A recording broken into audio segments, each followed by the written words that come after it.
Superstar, সে তো আর মানুষের বাইরের কিছু না। ওকে, সেও একজন মানুষ, সমস্ত রকম উপলব্ধি আছে, তারও সমস্ত রকম ফিলিংস গুলো আছে, সত্যি সত্যি সত্যি কথা। আমাদের ভালো লাগা মন্দ লাগা, তারও সমস্ত ব্যাপারগুলো আছে। আমাদের দর্শকরাও আসলে এটি বলছেন, আমাদের দর্শকদের মতে যে শাকিব খানকে তারা যে জায়গায় দেখেছেন বা দেখতে চান, আমাদের অধিকাংশ দর্শক, আমাদের আসলে ড্যাশবোর্ড ভেসে যাচ্ছে বিভিন্ন রকম এসএমএস এ। তা আমি যদি একটু সামারি করি তাহলে এটা দেখা যায় যে তারা যে জায়গায় দেখতে চান, তারা আসলে কখনো দেখতে চান না যে শাকিব খান, তার স্ত্রী বা অপু বিশ্বাস, তার স্বামী, তাদের সন্তান, সেগুলি মিডিয়াতে এভাবে আলোচিত হোক বা এরকম একটি উদাহরণ সৃষ্টি হোক, যেটি আসলে সেটা আমার জন্য কোনোদিন কাম্য ছিল না। আমি আমি নিজেও কখনো চাইনি। আমি শুরুতেও বলেছি যে আমি কখনো এইভাবে চাইনি। টোটাল বিষয়টা তো অনেক সুন্দরভাবে প্রেজেন্ট করার কথা ছিল, অনেক সুন্দরভাবে আসা উচিত ছিল, অনেক সুন্দরভাবে আসতে পারতো। আমার সন্তানকে আমি ওইভাবেই প্রেজেন্ট করতে চেয়েছি সবসময়। যাই হোক, যেহেতু একটি দুর্ঘটনা ঘটে গেছে, যেটা ঘটে গেছে তো ঘটে গেছে, সেটা তো আর ব্যাক করাতে পারবো না। তবে যাই ঘটেছে, এটা আমার আমার দর্শকদের, আমার ভক্ত যারা আমাকে পছন্দ করেছেন, যাদের পছন্দের কারণে, যাদের ভালোবাসার কারণে আজকে আমি শাকিব খান, তাদের কাছে আমি একটি কথাই বলতে চাই যে টোটালটাই একটা ট্র্যাপ, একটা গেম ছিল। আর যে গেমের মধ্যে অপু না বুঝেই পাটা দিয়েছেন। আচ্ছা, আপনার কাছে একটি প্রশ্ন। কারণ একটা জিনিস স্পষ্ট যে আজকে কিন্তু অনেকেই বলছেন, আমার সিনিয়ররাও বলছেন যে একটা জিনিস স্পষ্ট যে আজকে যদি শাকিব খানের ক্যারিয়ারটা কোনো রকম হ্যাম্পার করা যায় বা তার পজিশনটাকে একটু ধস নামানো যায় বা মেন্টালি তাকে যদি একটু আপসেট করে দেওয়া যায়, সামনে তার ঈদ আছে, দুটো ঈদ আছে, সামনে মার্কেটিং এর বিষয় আছে, আরো সিনেমাগুলো রিলিজ হবে, অন্যান্য সিনেমাও রিলিজ হবে, সেখানে শাকিব খান পিছিয়ে গেল মানে এই মার্কেট অন্য কেউ ধরে নিল। ওকে, তো এইরকম অনেক রকম চক্রান্তই কিন্তু হয়। ওকে, এমনিতে আজকে আপনার একটি সংবাদ সম্মেলন করার কথা ছিল বলে আমরা গতকাল শুনেছিলাম।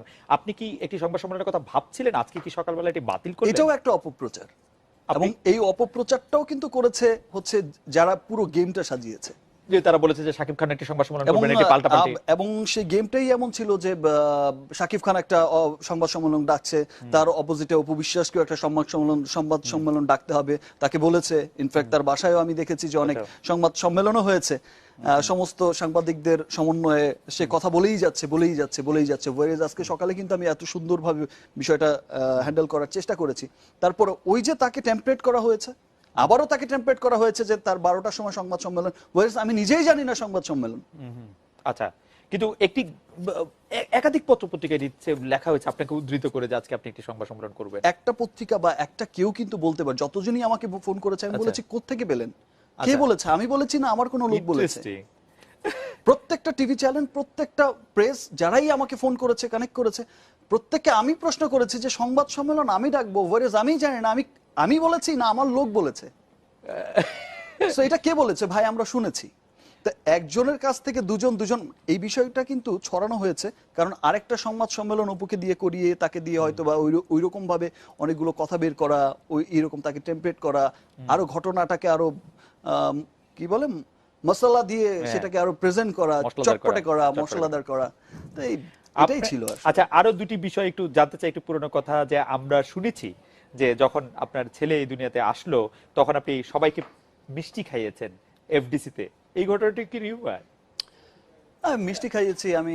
মিষ্টি অবশ্য আপনি নানা কারণেই খাওয়াতে পারেন, কিন্তু ছেলের জন্মের জন্য কোনো মিষ্টি? রাইট, আমি খাইয়েছি, আমি মিষ্টি খাইয়েছি। এবং সাংবাদিকরা জানতেন অনেকে বিষয়টি ব্যক্তিগতভাবে? অনেকে হয়তো আজ করেছে। আচ্ছা, অনেকে বিষয়টা হয়তো, অনেকেই যারা আমার অনেক ক্লোজ ছিলেন, কাছের ছিলেন, অনেকেই হয়তো আজ করেছে, অনেক মিষ্টি কেন খাইয়েছি সেটা তো আর বলিনি, বাট এমনি মিষ্টি খাইয়েছি। কিন্তু শাকিব খান, আপনি ভালো খাবারও খাইয়েছি। ভালো খাবারও খাইয়েছেন, কিন্তু শাকিব খান, আপনি বিশ্বাস করেন, আপনি আমাদের একটা টেলিভিশনের অনুষ্ঠানটি অবশ্য করছিলেন হচ্ছে আমাদের সহকর্মী অনুপম দেব। তিনি তারার কাছে এই অনুষ্ঠানটি শাকিব ছিলেন, মানে আপনি ছিলেন, অপু ছিলেন। তো সেখানে আপনাকে জানতে চাইছিলেন যে আপনারা কি বিয়ে করছেন বা আপনি বিয়ে করছেন কবে। তখন আপনি এরকম একটি হেসে বলেছিলেন যে সেটি এখন বলবে না। আপনি কিন্তু মিথ্যা কথা বলায় অনেকেই ভালো, সেটি বলতেই হবে। আমরা এটা বিরতি নিচ্ছি, ফিরছি আপনার কাছে। ফিরে এলাম আজকের বাংলাদেশে।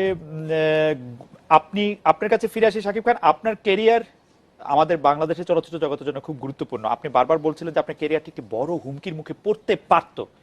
আপনি কি এখন মনে করছেন যে গতকাল থেকে আজ পর্যন্ত ঘটে যাওয়া ঘটনা, বক্তব্যের ফলে আপনার ক্যারিয়ারে কোনো নেতিবাচক প্রভাব পড়তে পারে, নাকি সেটির শঙ্কা কেটে গেছে? আসলে সেটা আসলে এখন আর সেই ধরনের বিষয়টা আমি ভাবছি না, বিকজ আমি এই মুহূর্তে আপনি কি কয়টি কাজ করছেন আপনি? রাইট, চতুর্পাশ থেকে যেভাবে সাড়া পেয়েছি, সবাই যেভাবে বলছে, আমার সিনিয়ররা বলছে, আমার সহকর্মীরা বলছে, এবং বিভিন্ন মানুষ বিভিন্ন জায়গা থেকে বলছে, ফেসবুকে টুইট করছে বিভিন্ন জায়গা থেকে, যে আসলে প্রত্যেকটা সাকসেসফুল মানুষের, আমাদের দেশেও হয়েছে, অনেক খ্যাতিমান মানুষের কিন্তু অনেক রকম ঘটনা ঘটেছে পারিবারিক জীবনে। কোনো মানুষই তো পারিবারিক জীবনের বাইরের কেউ নয়। ওকে, অনেক খ্যাতিমান ব্যক্তির আমরা দেখেছি, অনেক কবির দেখেছি, সাহিত্যিকের দেখেছি, অনেক শিল্পীর দেখেছি, অনেক বিজনেসম্যানের দেখেছি, অনেক মানুষের দেখেছি যারা খ্যাতির শীর্ষে থাকেন, যে এরকম সংসারের ঝুট ঝামেলা হয়েই থাকে, তাদের নিয়ে স্ক্যান্ডাল হয়েছেই। আমার মনে হয় যে ক্যারিয়ারের বিষয়টা আপনি এটা বলেছেন, মানুষ ওভাবেই ফিল করে যে ফাইন, ঠিক আছে, এটা তার ব্যক্তি জীবন, এটা তার। আমরাও আশা করবো যে আপনার আসলে ক্যারিয়ারে সেটি প্রভাব পড়বে না। আমাদের সাথে অপু বিশ্বাস একটু কথা বলতে চাইছেন। অপু বিশ্বাস আছেন আমাদের সঙ্গে? অপু, আপনি বলেন, আমরা শুনছি। হ্যালো, শুনতে পাচ্ছেন? জি, আমরা শুনছি। একটু আগে শাকিব খান বললো যে এটা আমার পরিবার, আমার সংসার, আমার ওয়াইফ, আমার সন্তান। দ্যাট মিনস পুরো যে আজকের অনুষ্ঠানের প্রোগ্রামের প্যাকেজটা, এটাকে ধরা হয়েছে আমাদের সাংসারিক, আমাদের পারিবারিক লাইফ নিয়ে। এবং ব্যাকগ্রাউন্ডে আপনাদের সবসময় কিছু ছবি যাতায়াত করে, সেটা যখন যে অনুষ্ঠানকে ভিত্তি করে করা হয়, সেই অনুষ্ঠানে মেইনলি অ্যাকচুয়ালি প্রমোট করে সেই অনুষ্ঠানের লোকজনদেরকে। সেটা আমি অনেকবার আপনাদের অনুষ্ঠানে গিয়েছি সশরীরে। আমি গিয়ে দেখেছি যে আমাদের যে সিনেমা নিয়ে কথা হয়েছে, সেই সিনেমা নিয়ে আমাদের ছবিগুলো ব্যাকগ্রাউন্ড থেকে যাচ্ছে। তো আমার কথা হচ্ছে যে ব্যাকগ্রাউন্ডে এখানে আমার, সাকিব এবং বাবুর এই তিনটা ছবি ছাড়া আরো একটা ছবি যাচ্ছে, একটা হিরোইনের।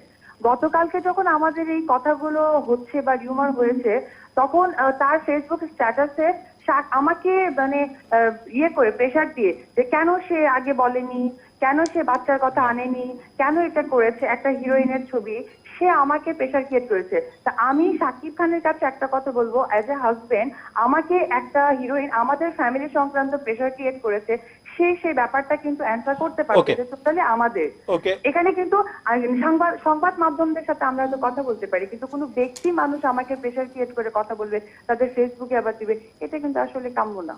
ওকে, অপু, আপনার প্রশ্ন কি শেষ? আপনি কি আর কোনো প্রশ্ন করতে চান? না, আমার এই ধরনের কথা ছিল। ওকে, অপু বিশ্বাস, ধন্যবাদ। শাকিব খান, আপনি বিষয়টা নিয়ে কিছু বলবেন কিনা? আর আমাদের